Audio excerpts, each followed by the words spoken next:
Welcome back to Snorkel, everybody. It's Daniel and Johnny here for a comic review. Yep. It's been a while since the last one. It's been a couple weeks, I think, since the last one that we did. We are here, obviously, to discuss Dark Knights Metal #1. We went for the normal cover here. We both got physical copies. Cool cover. The cover is dope. The only main issue we have, obviously, Aquaman. They just have the trident. They don't have actual Aquaman in there. It's trash. That's trash. Okay. It really doesn't make any sense. Aquaman. I remember originally, like when they first showed that art, like the trident wasn't even there. So I feel like they forgot. And they're like, oh, we better slip this in there. But I like the design. It's pretty cool overall. Greg Capullo did the cover art, and he also does the interior. I mean, as you guys can see, the artwork is, good. It's what you've come to expect from Capullo, who also worked with Snyder on like one of the best Batman runs of all time in the New 52, and seeing them team up again here is really exciting. It looks really fucking great. The colors are really great. Yeah. And this story is continuing the Dark Days story, which was the prelude to this, and basically there's just a lot of crazy like cosmic shit going down. Batman and the Justice League and Hawkman and Hawkwoman, and it's so me and Johnny, I think, are kind of both on the same boat on this one. The storyline is really good. Yeah. It's really, really good in general. Like the artwork, the story, everything. The dialogue is really good. Dialogue between the League. It's just really confusing. It can be. It's like very heavy-handed, because they're doing something completely new that I've never really read before. So it's not like, oh, these are the bad guys, these are the good guys, and they're going to have this conflict, and then it's going to be resolved.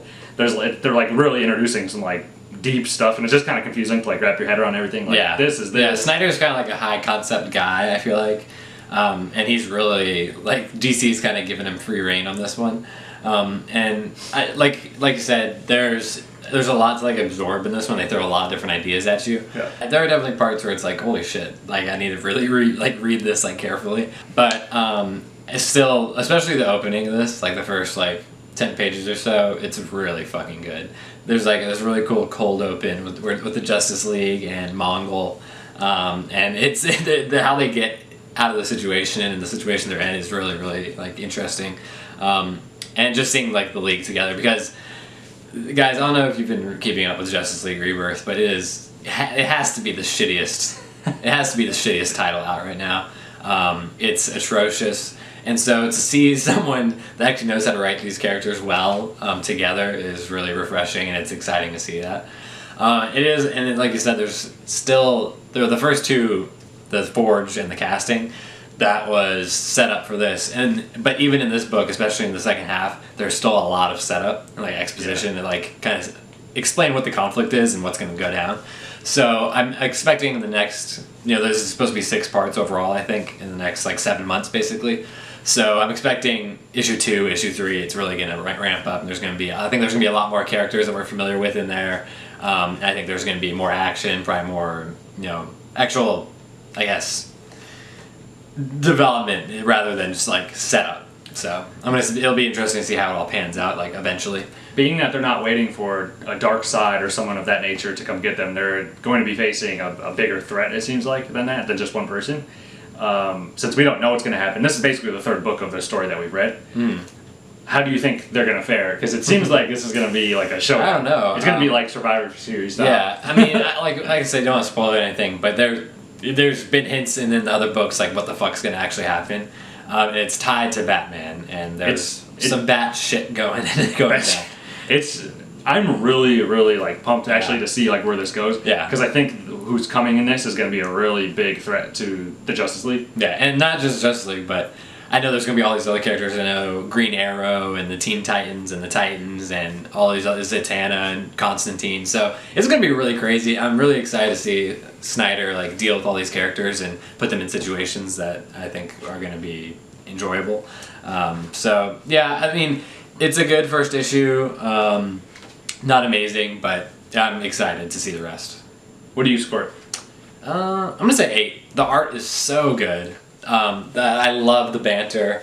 My main negatives are that it is really kind of heavy, and you really have to think about it. And it is a bit slower, I guess, probably compared to what I would imagine the rest of the series is gonna be like. See, I kind of, well, yeah, compared to what it's going to be like, but I actually liked it. I know you thought it was like a little bit slower, but I liked how they like explained it a little bit better in this one. They definitely did. They did a good job. Yeah. Than the other two.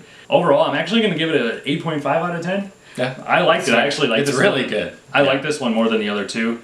I thought it was Definitely. really good. And the fact that we kind of know what's coming in here is just, I'm pumped for it. Like, I'm really excited. I'm pumped. I'm so pumped. It's definitely the best of the story so far, and this is the third issue, I guess, overall, you could say. And a big part of that, like I said, Scott Snyder has been handling the writing, but to have Greg Capullo back in working, and his art is so good, especially compared to what we were dealing with and the others with John Romita Jr. I love this specific panel. Yeah, that's really good. There's some good shit in here. Like I said, I don't think you're gonna be disappointed if you're a DC fan and you're reading this. You may be a little bit confused, but Yeah. I think we'll eventually have things clarified. If you are going to check out Dark Knight's Metal, absolutely check out the two before this. Yes, the forge and the casting. Yeah, Fucking get you're going to be lost. Like no Believe question. you cannot just pick this up. You have to get the other two. Yeah, I agree. I know we sound like DC shills saying that, but you really need to read Yeah. this. Might as well be number 3. Like, you literally have to read the first two. I definitely agree. Thank you guys for watching. Please check us out. We obviously are going to be covering every issue of this and other comics coming up in the future. Very exciting stuff, guys. Please subscribe and comment what you think if you check this out, or if you're reading any other comics that you want to discuss, even if we haven't been covering them. Let us know in the comments. Mm-hmm. We always love talking comics, especially because so many people are into DC movies and Marvel movies nowadays. It feels like the comics are almost forgotten, but that is where all like the really gritty shit is going down. So yeah, thank you guys for watching, and come back soon.